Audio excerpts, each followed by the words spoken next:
The 53 podcast is back. Week 2 of the NFL season is just about to finish up. We are recording right before the Packers and the Lions go live on Monday Night Football. Jason, we were able to watch 2 full weeks of football. A couple teams looking dominant, a couple teams looking suspect. The Vikings are sitting there with opportunities to win in both games and have nothing to show for it. Let's break it down. But Jason, what are you seeing after the first 2 weeks?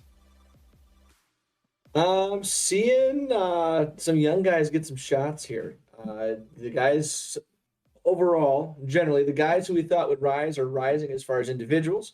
Maybe not so much teams yet, still very early. But we're definitely seeing high-scoring games this year. A couple of duds, but a lot of high-scoring games. A lot of teams putting up 30-plus regularly. It's pretty cool. Yeah, I mean, I would say in total, it is definitely a little higher scoring. I think the passing yards have been crazy. If you look at it, Jason, there are it was 11 teams after 2 weeks who have completion percentages over 70%. First time Yeah, I it's ever think happened. Baker had 81%. Baker Mayfield of the Cleveland Browns. Yeah, so dude, And the they're one league, and one. and in the preseason, we did mention that we do think this is the best batch of quarterbacks we've seen, and it's only gonna get better. Like Mhm. the bad ones get replaced, and now how many teams have their franchise guy, or at least a guy that they can depend on, and it's proving the point in the passing game already through 2 weeks, and it just goes to show you in fantasy wise, like wide receivers are not as valued because running backs are so valued because a lot of teams aren't using them, or at least using them as consistency as they used to. So if you have a guy like Derrick Henry, who we'll probably talk about, who went off, that really helps out your team. So I don't know, man. It's definitely a passing league. We're seeing a lot of it, and it's a young man's game. A lot of the young guys are dominating, but then Tom Brady's leading the league with 9 touchdowns. So how do you explain that? It's about consistency. I think Tom Brady feasts in a time like this, being that's early in the season, and you got all these young guys, new defenses, trying to get a rhythm, trying to get camaraderie. He knows what he's doing. He's playing chess. These guys are playing checkers. He knows how to find holes pretty quick. So between that and then Gronk's the only guy, he's been throwing, not the only guy, but they've got the chemistry. They know what they're looking for. They can take advantage of that early, I think. Yeah, I mean, 4 touchdowns for Gronk, not too many yards to go along with that. He's kind of like a Mike Allstott character at this point. But Oh, that's a great comparison. They're oh, the it is. same ties too, aren't they? Yeah, I mean, they're wearing the same threads and whatnot. But before we get into it, Jason, we're gonna break it down just like we did last year. This is our first weekly recap. We did miss week 1. Apologies, I was in Vegas. I did hit a 3-team parlay week 1 though, Jason. I was excited Yeah. about it. And I bet on the unorthodox. I was Panthers, I was Eagles, and I was Chargers. Panthers, Eagles, Chargers, 3-team parlay hit. Felt pretty good. But let's go over some outlines and then we'll get into it. So during our weekly recaps, we're gonna change it up a little bit this week compared to what we used to do. So we're gonna do Bears through 2 games, Vikes through 2 games.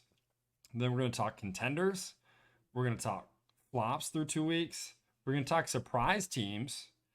And then we're gonna get into like really showcase some guys, some studs that we've seen in the first 2 weeks, mostly fantasy related. And then we'll get into some predictions for week 3, and that's really kind of where we'll leave it off. So Jason, I'll leave it up to you. We usually battle who goes first, Bears or Vikings, as far as what breakdown we're gonna do. But since the Bears have a win, I figured you should probably go first. And chat through what you've been seeing through 2 weeks out of the Bears. Yeah, so they are 1-1 going into week 3. They lost 34-14 in prime time to the Rams in LA. It was 2 weeks ago. And then this past week, yesterday, they lost to I'm sorry, they beat Cincinnati 20-17, I believe it was. After you guys had just played Cincinnati the week prior. Um, Not great, dude. Um, Seeing a lack of identity, seeing a lack of playmaking on offense at least. I mean, we've only got 2 plays over 20 yards. Maybe it's 3 plays over 20 yards. Not a good recipe for the high flying offense year. If they continue this way, Justin Fields or Andy Dalton, I don't see them being more than a top five offense if they continue, or sorry, a bottom five offense if I they was continue gonna down this. say, bro. Sorry, top five. Yeah, that I couldn't even dream that up. Well, Um, I do want to ask you this because Justin Fields did come in second half of the game or around there.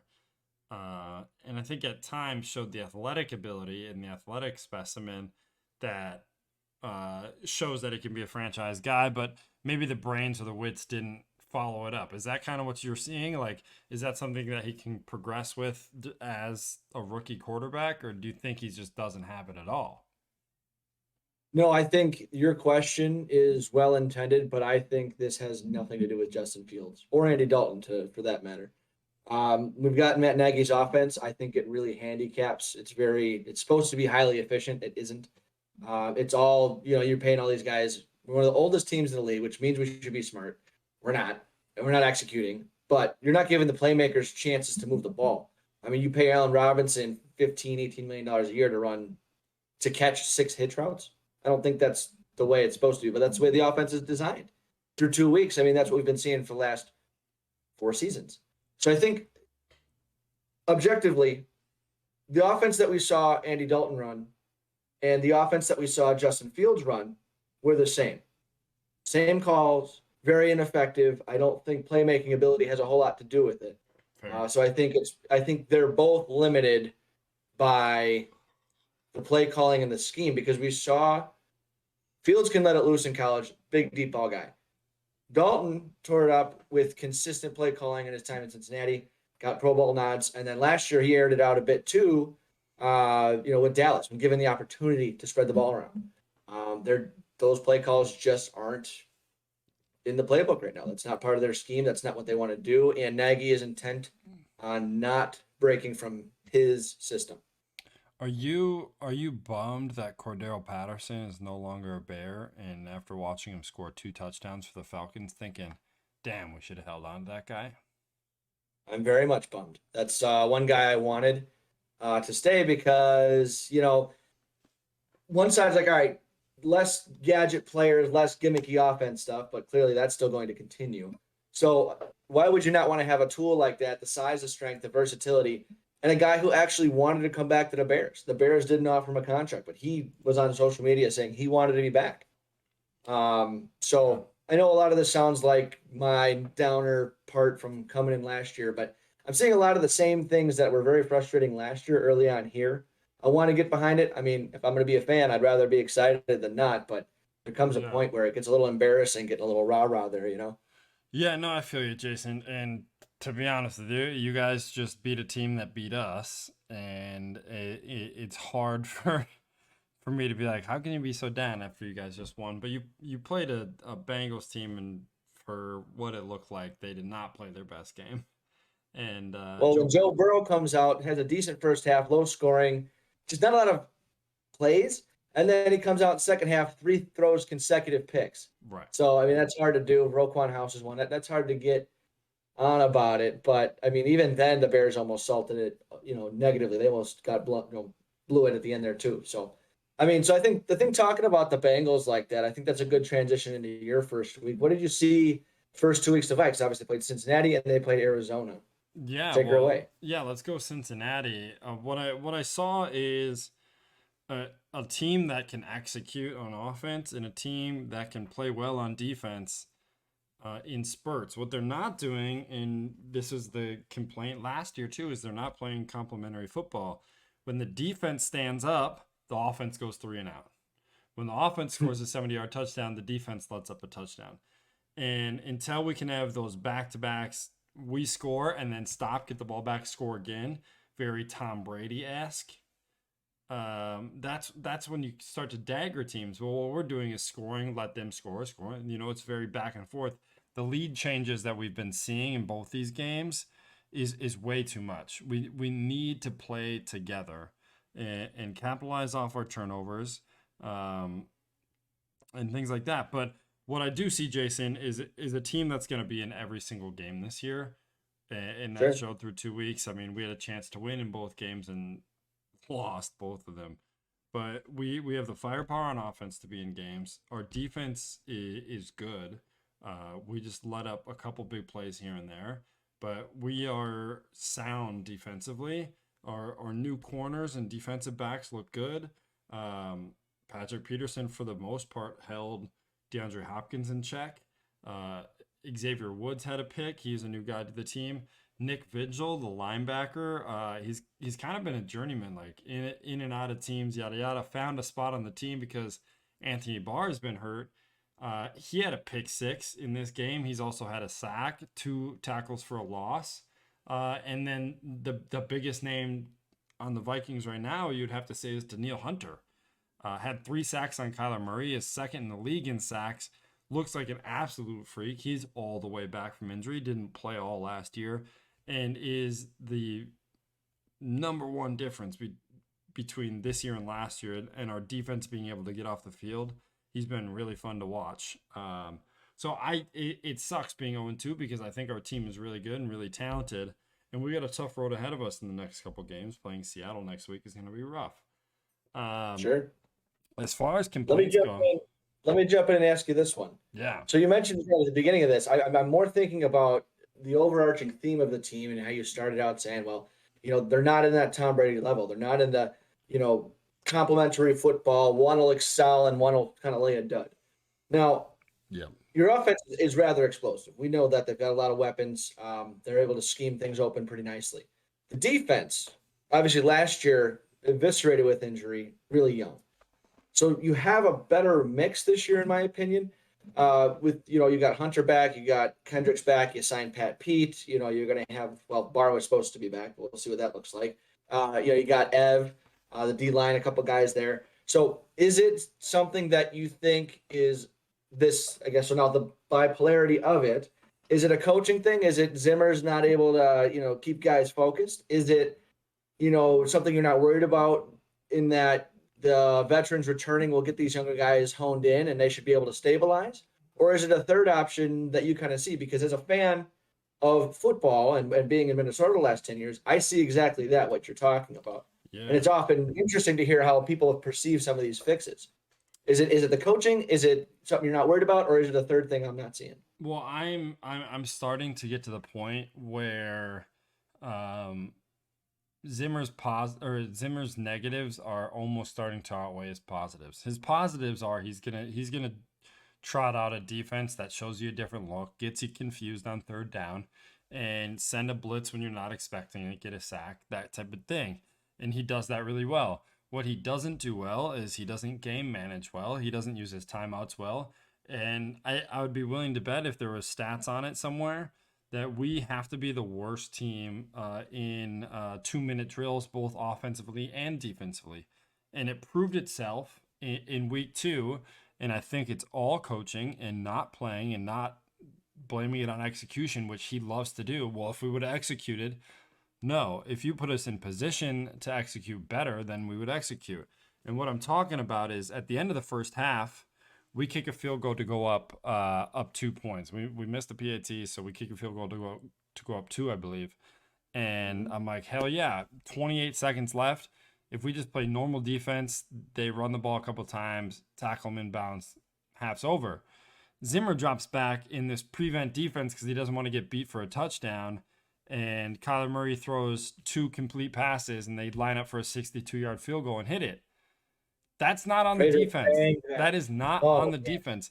That is 100% on Mike Zimmer, not having trust that his guys won't get beat deep for that 7, but knowing that if we just play normal defense and hold them in front of us, we at least won't give them a chance at 3. So that right there, coaching fucked us out of 3 points. And then coaching at the end of the game, we're getting in position to win. We're down 1. We called a timeout before the 2-minute warning. It saved us like 13 seconds on the time clock, but it took a timeout away.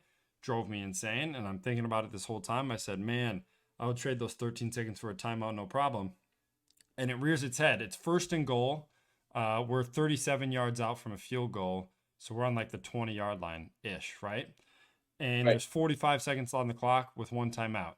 At that time, I understand to not use the timeout, but I would have liked to run the ball one more time, first give Dalvin Cook more confidence because he fumbled in that position last week. So give him confidence and give him the ball so that he knows that he can do it. And then run the clock down, give your more time to the kicker. And then if we had that second timeout, we could run 3 plays to get 7, 8 more yards and get in position to kick a field goal. You watched the Ravens last night when they win. I don't know if you watched the Ravens game, but the sheer difference in how John Harbaugh coaches compared to how Mike Zimmer coaches drives me insane. Harbaugh says, I know Tucker can hit a 52-yarder, but I have 2 minutes to get as close as I can for him. And they're running aggressive plays to get 3-4 yards just to put Tucker in a better spot. Instead of being like, oh, it's a 37-yarder, that's an 88% chance of making it historically. We're fine. Let's take off 45 seconds. That's passive football, Jason. That's sitting there and waiting. That's passive. Why are we being passive? Football. That's not this new age football. That's dad's football. Yeah. And I hate I just gotta kind of jump in on this thought. So Zimmer's been with you guys 2013, 2014, maybe. So 8th season, give or take. 8, sure. It's starting to feel like, you guys had 1 or 2 like really like this could be it years in there. And then you back end, you've been building or you've been changing and building and that type of thing. It's starting to feel, now this is not intended to be blasphemous, but it's starting to feel a little bit like the coach team, coach organization, fan base, coach relationships are starting to feel and sound a bit more like what McCarthy was going through in Green Bay towards the end of his tenure. Is Zimmer going to be there much longer, in your opinion? Do you want him there much longer? Jason, after this is the first time, it happened once last year where I was debating if he was on the hot seat. Now that we go 0-2, I'm strongly debating it. But what does that mean for us? Like, then we have to. You're debating it internally or outwardly? Like, are you just kicking it around in your head, or just something like, all right, we need to talk about it? I'm now understanding that this guy isn't untouchable, and I don't think he's necessarily the problem, but it's you eliminate 1 instead of eliminating 53. You can't get rid of the whole team. It's not the team problem. We have the personnel to win, so it has to be a coach problem, and that's how I feel, and that's exactly how I feel because all of our offensive coordinators who've gone on to get head coaching jobs or offensive coordinator jobs elsewhere have been succeeding and having great offenses. And ours is just still sitting stagnant. And that's because I think our head coach is too scared to actually air the ball out and take chances and be that high-flying team that we can be. And so, yeah, I am starting to think maybe he's not the right fit for us. Just generationally at this point? Well, yeah. I mean, he thinks if we hold the team under 21 points, we can win a game. Fair. I think if our offense can score 30 points, we can win a game. Both are correct. What would you rather win with? If you could score 30 points every single week, that's been proving to be the answer for the last 5 years. At least since Mahomes been in the league. It's up to 24 or 27 now. Exactly. So it's that, yeah. Do you want 2 minutes left? You're in plus territory. Do you just eat at the clock, or do you keep it, pedal to the metal? And this league, half the teams, they can move the ball 80 yards in 3 plays. Yep. Like that's not just they're better than you. They're scheming it up. They're able to make plays happen. So anyway, that's a lot of time on our Bears and Vikings. Any closing thoughts to the Vikings things through 2 weeks, before we get rolling into our contenders, flaps, etc.? I'm excited to get to those. Yeah, I think my closing thought would be if we're 0-5, it's over for Zimmer, and that's a very big possibility. We play the Seahawks, the Niners, the Rams, all next in our first 8 games. So it might be interesting by bye week. What else do I have to say about them? Justin Jefferson, need to get him involved more. That's a coaching thing too. He's been playing fine. I just need to get him more involved. But our offense looks good. Our defense looks good. We just aren't winning games. That sucks. That is a shitty feeling. Yeah, let's get into the next one, Jace. What do we got? So I think we wanted to talk about flops and we want to talk about contenders. We're talking about teams here. You and I were talking off here about 3 different teams we thought were contenders and still are contenders. Just having a strong showing through the first 2 weeks. I kind of want to talk about the Bucks just because that's when we get off the plate. But then I know your team is up after that. We'll talk about. Um, Bucks look good. Haven't missed a beat. Defense is dominant. Brady and Gronk, like we alluded to earlier, they're kind of picking on, some of these defenses that are still in some more basic packages. They're really scoring. They're moving the ball. Mm-hmm. It's okay. So they played Atlanta last week or this past week, fine. And then they obviously opened the season against Dallas for the first game of the year on that Thursday night game, which was a fun game to watch. But it just looks like the better football team was able to pull out a win on that first one. I feel like barring injury, we're up for a lot of the same because really it is the same team, same scheme as last year. Who's going to be able to man up and stop it? Everybody's gunning for him now. Yeah, but I think, and I agree, and I think the Bucks are showing that they're the number one kind of contender right now. And the Chiefs. I mean, the Chiefs aren't going to win every single game. They lose to a really good Ravens team. But what I did see about the Bucks is what we saw about them last year, at least during the regular season, is that when they get in shootouts, they could get in trouble. So if the Bucks are playing against a team, um, that's very easy to keep up with them on the offensive side, I think they might be getting in trouble. Like going shot for shot with a team like the Chiefs, like the Rams, like the Cowboys that we saw in Week 1. It shows that they're vulnerable for sure. And until the Bucks get more consistent on in their running game, like they did a lot last year, that might show some vulnerability as well. But I mean, 9 touchdowns through 2 weeks. Tom Brady like breaking more of his own records. They've scored 30 points in 9 straight games. I think that's another record. Um, so yeah, I mean they're the clear cut favorite in the NFC. But I would like to talk about another NFC contender that I am going to be pioneering as the number one contender in the NFC, and that's the Los Angeles Rams, Jason. Yeah, wow, big surprise there. I mean, they shellacked the Bears week 1. Now, was that because they were really good or because the Bears just sucked? Probably a combination of both. They came back this week and played pretty damn well. Again, that was a heavyweight game against the Colts. Just kind of some of the matchups that they had. Cooper Cup went off. Stafford looks like he might be the real deal. I'm with you on the Rams here, just as far as talent and execution, well coached. By week 5, end of week 5, we're gonna know who this team is. Bears, Colts was 1 and 2, and then they've got I think Seattle, the Bucks, and one I think Arizona. So you're gonna have 3 playoff teams right here. So if they can come out on top of most of those matchups, I mean that's they could be who we think they are.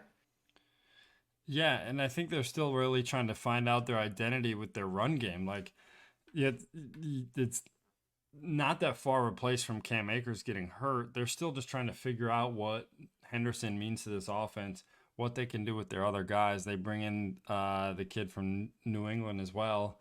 Like that's not even fully developed yet, and they're looking good. What I really like to see about this team, and specifically Matthew Stafford, and he was known for this, Jason, in his time in Detroit, is come from behind victories, and they didn't come from behind here, but they did a last second win. Very exciting stuff for the Rams. So I don't know. I like a team that can win close games, and that's what I'm seeing out of the Rams here in week 2. I got Excited to see what one they for got. you here before we move on to the next team.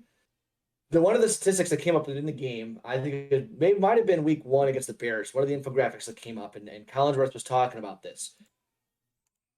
In his career, and obviously that was with Detroit, I believe Stafford was like 11% winning percentage against teams that were above 500 or more. Yeah. I understand the franchise sucks. I understand come from behind wins. At the same time, that's on the quarterback to an extent as well. Do you think that follows him, or do you really feel like it's all solved now that he's got a decent defense and great weapons? I think it's more or less solved, Jason. And the reason I say that is, well, first, I think, well, the Bears were a playoff team last year. The Colts were a 10-win team last year and went to the playoffs. Yeah, they lost against the Bills. So, Mhm. like, They're 2-0 against two playoff teams already. That's probably more playoff team wins than he's had in two games than he's had in the last 5 years. So That could be. I mean, yeah, and then they play a big team again this week. They go and play Tampa Bay. So if you want to talk about a team that like see what their true colors are, all right, let's go. Fox, 4:25 Eastern, Tampa Bay Rams, America's game of the week. It's going down. Damn, way to sell that one. All right, let's talk about the last team for the contenders before we run into the flops here. We already talked the Ravens a little bit here. I was excited to see a plug John Harbaugh's coaching style. Yeah. Aggressive is as aggressive does, and aggressive wins games. It'll lose you some games, but it'll win you more games than it'll lose you, in my opinion. Tight game against the surprising Raiders, week one. Ravens then played the Chiefs and won last night in prime time. We haven't seen nearly the best out of this offense, I think, in the last 2 years, to be honest with you, as far as airing it out. But, Lamar Jackson's number 3 in rushing yards in the league with 193. That's 1 yard above Dalvin Cook, who is, a fantastic runner. Can they maintain this? Yeah, well, I think that's why I wanted to put them in this contender category. Obviously, the Kansas City Chiefs are contenders. Obviously, the Buffalo Bills are contenders. We want to talk about those fringe teams at the start of the year that are looking like contenders now. So they are 1-1, but after last night's game, they look like contenders to me. And the reason is, I think Lamar is just a little bit more decisive this year than he was last year, and I think that just comes with age and experience. There's a lot of plays where I think he maybe tuck and run for a couple yards. Here he extended the 60-yard play to Hollywood Brown was an extension of a play. He's extending to get first downs, waiting for the blocks to form in front of him, and it's really fun to watch. So offensively, a more mature quarterback is going to lead to more wins, and that's what we're seeing. And then the aggressiveness is there. Their yards per carry is there. They win games unlike any other team on the ground, even though it's not a traditional run at you football. It's very magical in a way where they hide the ball on a jet sweep and then hand it in the forward, and then Lamar goes off to the end, and it's all over the place. And I think what that does is makes it really hard for them to defend and really hard for them to scheme against. And I think after last year, people were saying, "Oh, everybody's got Lamar figured out," and I disagree. I think they're retooling. And watching that game yesterday, after he threw 3 picks and they still won, 2 picks and they still won. One was a pick six, and that just showed to me, holy shit, this team is dangerous because they just tweak this offense that's been working and just make it a little better week after week. And I think they're really dangerous. Yeah. Yeah, they're solid. And when they get a couple of these weapons back, you get Rashad Bateman back, you get some other the guys that are banged up, healthy. You figure out some consistency at running back. Look out. I mean, it's still to me, it's going to be a thing. They don't know how many explosive plays can they get because that's why they weren't able to hang with the Chiefs in the playoffs, but towards the end of last year, if it doesn't go to their script, they struggle a little bit. So to watch, yesterday's game, they were in control and they faced adversity really well. So that's exactly what you expect in a contender. Well, yeah, ESPN had the Kansas City Chiefs at some point in the third quarter as 91% win probability for the Kansas City Chiefs. Baltimore comes back and wins that game. That's what we did not see from Lamar Jackson either of the last couple years. So that's just like another kind of chip on his shoulder. Like, hey, I don't need to have the lead to win games. I'm proving it here against the best team in the AFC. So happy for him so far through 2 weeks, and excited to see how that race is coming because I really did think the AFC was just signed, sealed, delivered. Kansas City Chiefs, don't even think elsewhere. But right now, maybe the Ravens are on top. The Bills had a weird week one, didn't pay off for them, and then shit kicked out of Miami, win 35-0. So maybe they're on top. Cleveland Browns, maybe they're on top. I don't know, man. The AFC is so question mark. The top 3 or 4 teams of Tennessee Titans shitty week 1, come from behind victory against the Seahawks. They couldn't stop the little Giants last week. It's unbelievable. Anyway, that's kind of what we have for contenders. I mean, Patrick Mahomes is still Patrick Mahomes. But we do have some Yeah. flops. You want to talk about some flops? Oh my gosh, yes. Let's tee this one up. All right. My first flop is the one I'm the most excited to talk about. Is because they are the worst offense in the league. They are the lowest scoring offense in the entire league. 32 out of 32. They have a grand total of 3 points on the season. No, I will not relax. It's nice to see the Packers start at the bottom of the division. Bears currently hold, and again, before the Lions-Packers game here in about half an hour, Bears are number 1. And then Packers looked out of sync in that Saints game. And that's one where we go a little bit surprised by. Hint, hint. I think they're going to end up being fine, but it's interesting to see. You expect a little, or I expected a little bit more out of Rodgers, just given all the drama. I think that's a common line that we've been hearing. Yeah. But you've got Zadarius Smith hurt, pass rusher. You've got lack of a rushing game to complement Aaron Rodgers. Tunyon was nowhere. I think Devontae Adams got a couple touches, but I mean, it was a really out of sync game. So obviously that's only for one game because they're playing night for their week 2 matchup against the Lions. But yeah, flop to start. Any chance I can jump on that, I'll do it. Well, I think what it does show is vulnerability. Once again, I think another word that I like to bring up, like maybe this team isn't everything. But I kind of, once this game happened and I looked back at it and I said, holy shit, I remember for the 20 years that Tom Brady played in New England that they would get their shit kicked in once a year, and it was the most random team. I mean, the Dolphins one year beat them like 40-14. The Right. Texans beat them really bad one year. The Chiefs before Mahomes beat them like 44 to something. It happened almost once a year where Brady would kind of just have a bad game. But then I look back and think, I don't think I've ever seen Rodgers have a bad game. Like a bad game. Like they've lost. They've only scored 10 points in games. But has he ever had like a bad game? And this might have been the first time it's happened. And so maybe it is just a coincidence that it's the first game of the year and that all this shit in the offseason happened. Or it really affected the team. We're going to find out tonight against the Lions, who I don't think they're a walk in the park after watching them against the Niners. They could score with the best of them. Their offense looked fine. Their defense, I They mean, put up let up 33 points, I believe. yeah, and they look good doing it. They found receivers and Hawkinson, and both running backs were in the game plan.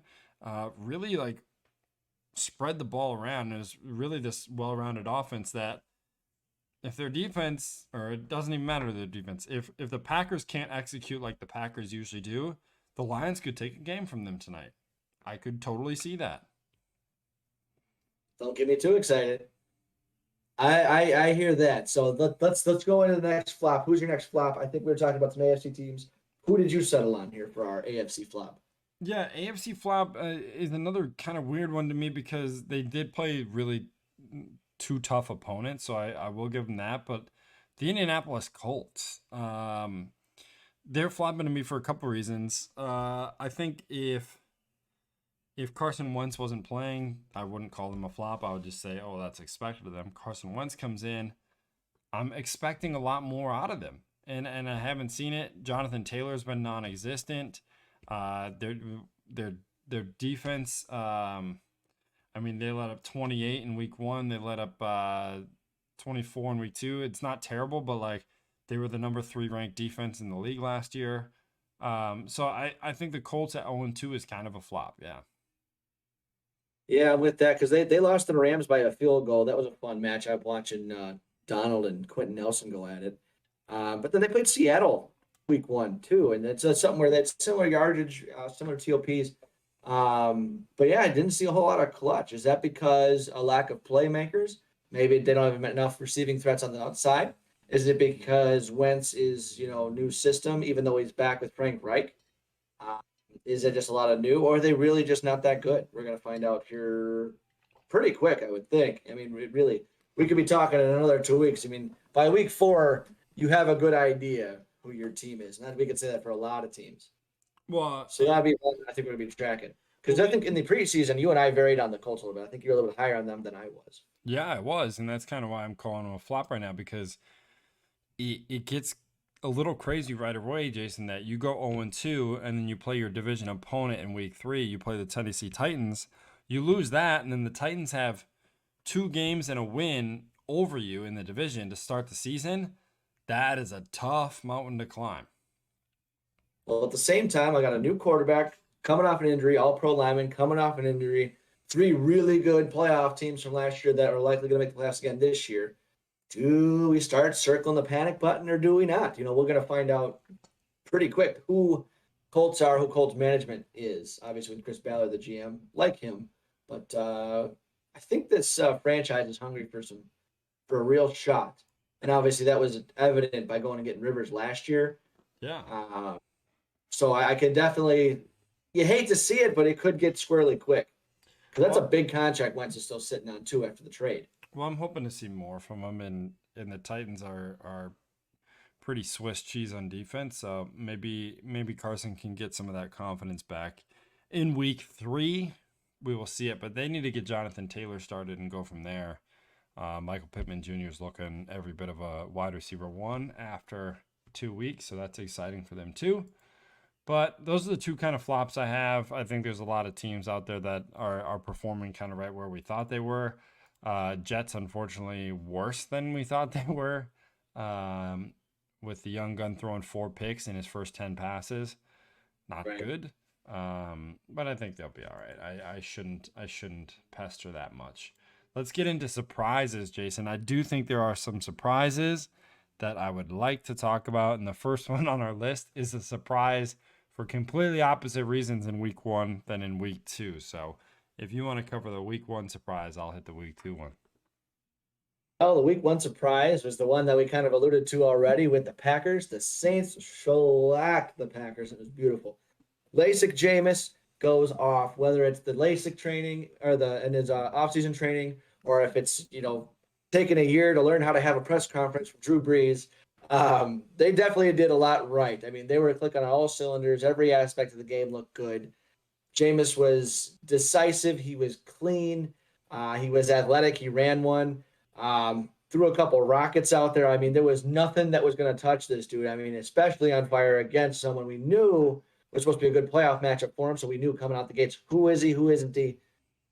He could be the guy. And then going into week 2, there's that 50-50 Jameis. Yeah, I mean that's the weird thing, dude. Like they look like the best team in the NFL, and then week 2 they look like the worst team in the NFL. They did nothing on the ground at all. I know this they first off, I should give it's another surprise team of ours, so I'll allude to that later, but they did nothing on the ground. Alvin Kamara couldn't get started. They couldn't find anybody open on defense or to pass to. Jameis finished the game with 100 yards passing. They had like 348 yards rushing, so 150 yards of total offense. Defense did nothing to really help them. It's just so unbelievable 2 sides of the coin that we saw the Saints. So now when they go into week 3, they play New England. And as a betting man, I'm staying far the fuck away. How would you have any idea of what the Saints are going to do in week 3? How do you have any idea what the Saints are going to do the rest of the season after seeing these 2 completely different performances? Yeah, Katy Perry. You're hot and you're cold. You're yes and you're no. It's gonna be, it'll be the craziest, most exciting, most bewildering 8-8, 8-9, 9-8, 10 and whatever. Yeah. We're probably gonna see in a while. So, keep us in the division. Let's talk about the other surprise. Well, the other surprise, like I was saying, is the Carolina Panthers. And it's not for the reason you think, Jason. They are 2-0. They beat 2 decent teams or whatever, but That's generous. it's not Christian McCaffrey that's turning this team around. It's their defense. They're leading the league in sacks. They have got a couple turnovers. They had 2 against Jameis. And what they're doing, Jason, is playing sound football on offense, distributing the ball really well, and then sacking the quarterback and being tenacious on defense. I'm loving what I'm seeing about on this team, and I really do think they could fight for a wild card spot from what I'm seeing right now. Sam Darnold throws for 300 yards with no receiver over 80. That means the ball is being distributed all across the field and pretty evenly. So I love it. I think the Panthers are a really fun team to watch right now. Big surprise. Yeah, man. I mean, they beat the Jets. It was a 19-14 week 1. Yeah. Got the ugly big game surprise. out of the way. Same thing though. Distribution was good. McCaffrey looks better than he did last year while he was healthy, which is crazy. His receivers are again getting distributed. DJ Moore's finally 2 games in a row. He's put up some consistent numbers for fantasy guys. But yeah, the young defense flying around. It'll be. I'm excited. I wanted them to be better this year because I'm a big Darnold guy. Not quite because of Darnold that they're doing it, but all the pieces seem to be working well. It seems like 2 really good team wins, which, especially with this aggressive play style, the stat sheets don't usually show a good team win this often. So I'm all about it. Panthers 2-0. Who do they go week 3? Let's find that out real quick. I'm excited for that. They're in Houston on Thursday. They're gonna be 3-0, baby. Actually, Houston's no pushover. Justin Reed got hurt, which is too bad. But they're not a pushover. And Tyrod's gonna get hurt. Dude, when he didn't march out for the second half of that game, I was so bummed because they could have beat the freaking Browns. I'm telling you what. Yeah. Anyway. That team, so whatever they're doing, all that Deshaun Watson bullshit, has got this team playing tightly together. That when you have a high-profile guy like that in this situation, does 1 or 2 things and make sure it breaks you. And they might not be winning games, but they're playing tough. They're playing tougher than we've seen before, which is always my knock on them. No defense, no comeback. Everything was Deshaun Watson throwing up prayers and scrambling like a madman. Again, a little bit more team football there too in Houston. Yeah, no, I'm liking it. I mean, Brandon Cooks, dude, he's still gonna have 1,000 yards and 8 touchdowns like he does every single year. Anyway. Well, it's the first year in a while he's been on the same team for 2 years. That is true. I mean, at the end of it all, but new coach, new offense, new quarterback, everything else. So what's the difference? He just didn't have to move. Let's talk about 2 teams that played each other in week 2, and then we'll get into some individual stuff and call it a podcast. But I can't help but think that I almost messed up and said San Diego. The Los Angeles Chargers and the Dallas Cowboys are the exact same team, and you can't convince me otherwise. I saw that. I don't think how they got to this point is the same, but this year, you do the math and it's starting to add up. I mean, you've got a fun quarterback, you got weapons in the backfield, you got plenty of guys to throw to, guys that can sling it. Inconsistency on both sides of the balls with playmakers on both sides of the ball. It came down to an OT decision, deep kick by Zerline for Dallas to win it. But that seems so much like the Chargers of old, having close games, can't quite put it away, losing by a score or less and all that jazz. So I can see it. I mean, I don't think the Chargers have the same self-destruct button. I guess I always chalked it up to youth.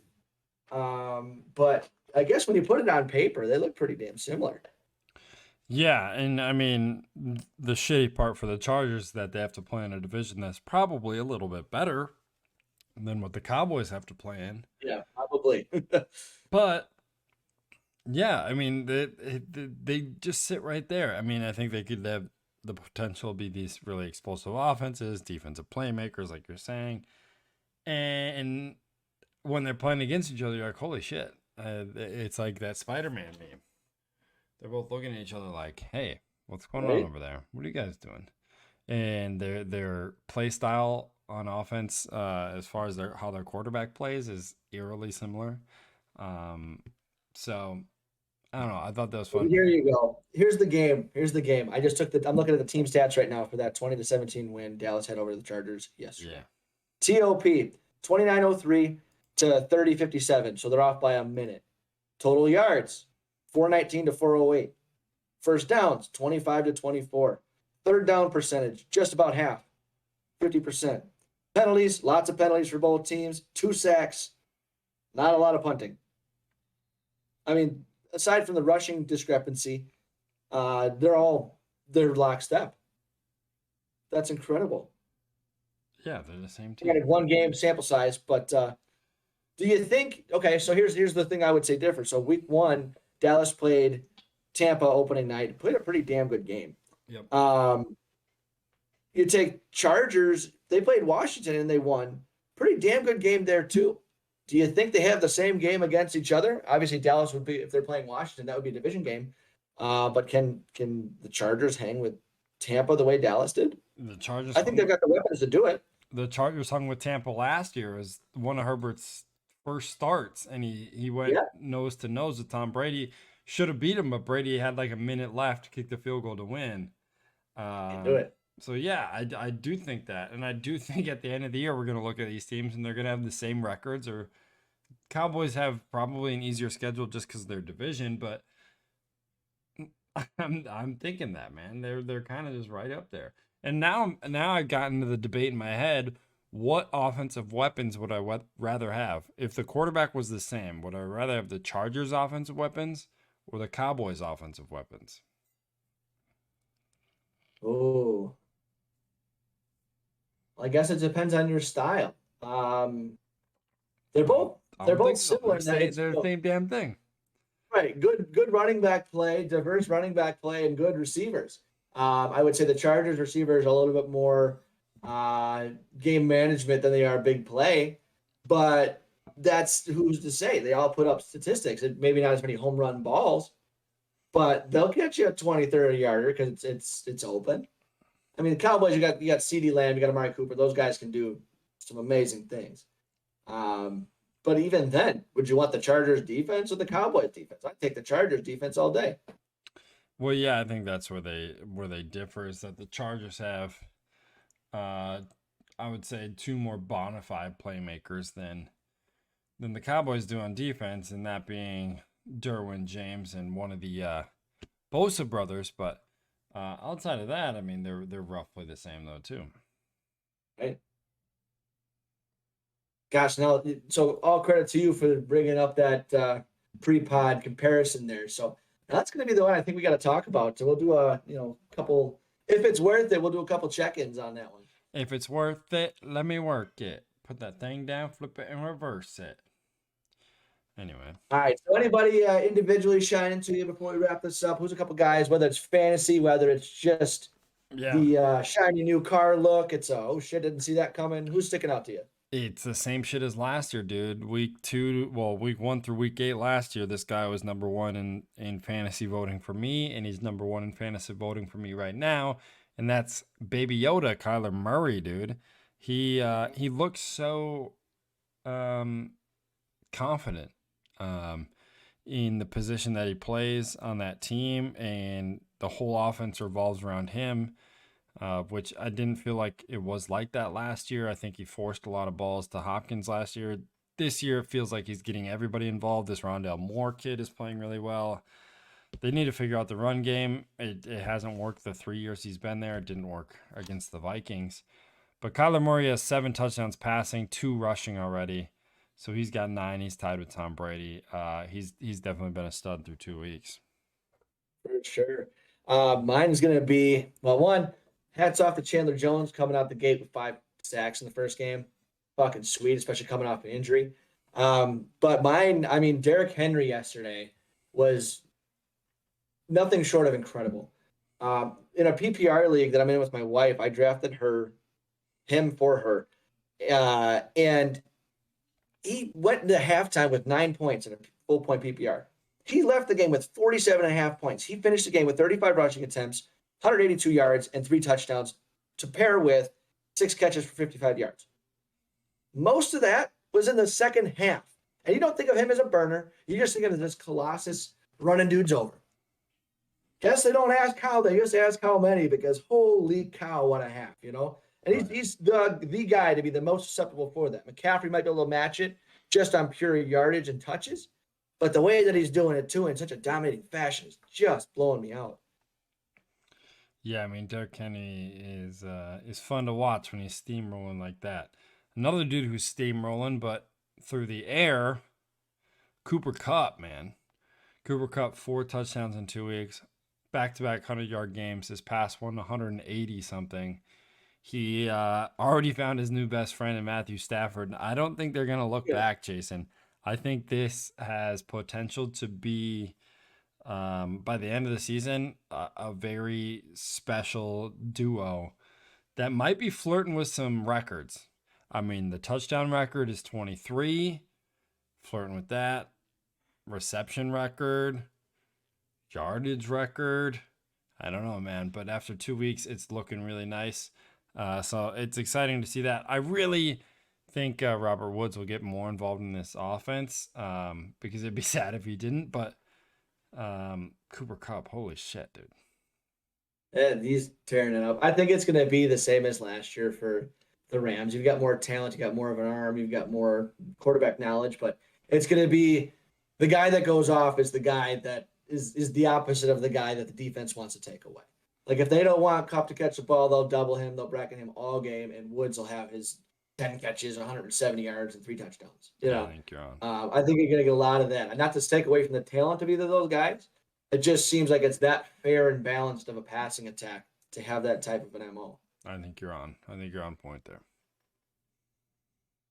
So let's wrap her up. We got do a couple predictions coming up for next week and then call it a day. Yeah, Jace, let's do some predictions.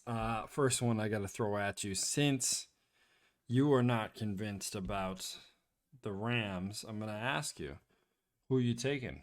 Bucks, Rams. America's game of the week. America's game of the week, Sunday afternoon. It's in LA. Rams are favored. Right now, it's, what's it, Monday night? -1, 54.5 over under. Taking Tampa. You're taking -1, I'll take Tampa. All right, I'm taking this. This is the first of the year, straight up bet basically, and I'm taking the Rams. I am confident in this team. I think their defense is sick. I think their offense is as good as it can be. Bucks, Rams, America's game of the week. Can't wait to tune in. I'm all about it. How you feeling about your Seattle matchup at home for the Vikings there? I don't feel good about it, Jason. We've played Seattle for now. I think this is the 4th straight year, which is fucking stupid. How does that happen? And we always play them in Seattle. I swear to God. And it's going to be the same thing, Jason. It's going to come back down to the last possession. For some reason, we're not going to have the ball. And Russell Wilson's going to put him in field goal range, kick a field goal, and win. And I'm going to cry. Okay. I like that. We've got, we're in Cleveland. They're favored by 7.5 at noon this coming Sunday. I'm probably not going to feel so great. They're the only thing that might give me a little bit of something is that Mayfield went in for an MRI on his non-throwing shoulder. Shows no structural damage, but even if he wasn't there, they're clearly the better team. Not feeling too great, especially obviously my comments of the lackluster everything on the Bears. So even if Fields plays, which he won't, I don't believe he will. That's obviously contingent with Andy Dalton's health status with his knee. But yeah, I'll still be wearing orange. It'll be Bears orange, but gonna have to make a nice meal or something. I think 7.5 is a little mean to you guys. I feel like you deserve 4.5 at least. Nope. I think that's fair. All right. They played that bad. I'm not gonna lie. And you play a good team. We didn't play. Again, you played a good team in the Rams. You lost by 20 points, and it could have been way worse. And then you play, an even keeled team. You win by a field goal. Cleveland's clearly the better team. If you get Baker Mayfield 7.5, win by a touchdown, yeah, I can see that happening. How do you feel about receiving leader in week 3? Do you got somebody you want? Man, these matchups, you got a couple of really good matchups. I'm thinking it's going to be somebody either from the Carolina game. It's going to be Carolina Houston. It's going to be either a Cooks or a DJ Moore out of that game. Or I think it's going to be one of the Atlanta receivers. I think this is the game where Russell Gage goes off. He's the guy playing opposite of Calvin Ridley. Calvin Ridley got a late touchdown there to save his fantasy week against the Bucks. But he's obviously the favorite in that matchup. But I think that Russell Gage is gonna be the little speedster that gets matchup open pretty easy there in the Meadowlands. How about you? Do you have a leading rusher in mind? A leading rusher. Ooh, I do have a Yeah. leading rusher in mind. You're throwing me off though. My leading rusher is actually going to be I'm gonna throw you for a loop here.